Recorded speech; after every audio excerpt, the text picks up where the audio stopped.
অবশ্য আপনি যা জিজ্ঞাসা করেছেন, আপনার জিজ্ঞাসার পরিপ্রেক্ষিতে আমি খুবই সন্তুষ্ট হয়েছি। তবে আমি কাজ করেছি এ কথাটা ঠিক, এতে আমি সন্তুষ্ট হইনি। তার কারণ আমি শব্দটা এখানে আমি ব্যবহার করতে চাই না। আমি জানি কর্মেণ্য ব্যাধিকারস্তে মা ফলে সুখদাচরণ, মা কর্মেণ্য ফলে হেতু ঘুমাতে সেই সংগস্ত কর্ম।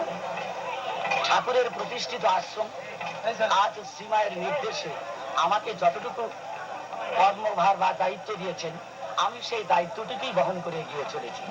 তবে আমার এই আশ্রমের কর্ম দায়িত্বের পরিপ্রেক্ষিতে আমি যেসব কর্মীদের সঙ্গে করে নিয়েছি বা স্বেচ্ছাসেবক বৃন্দ যারা রয়েছেন, তারা আজ ৩-৪ দিন পর্যন্ত আমার সঙ্গে যতটা সাহায্য সহানুভূতি এবং পরিশ্রম করেছেন, তাদের জন্য আমি অসংখ্য ধন্যবাদ এবং খুবই সুখী। আশা করি ঠাকুরের প্রতিষ্ঠিত আশ্রমে এমনি করে সাহায্য সহানুভূতি আমি পেলে সত্যিই কৃতার্থ।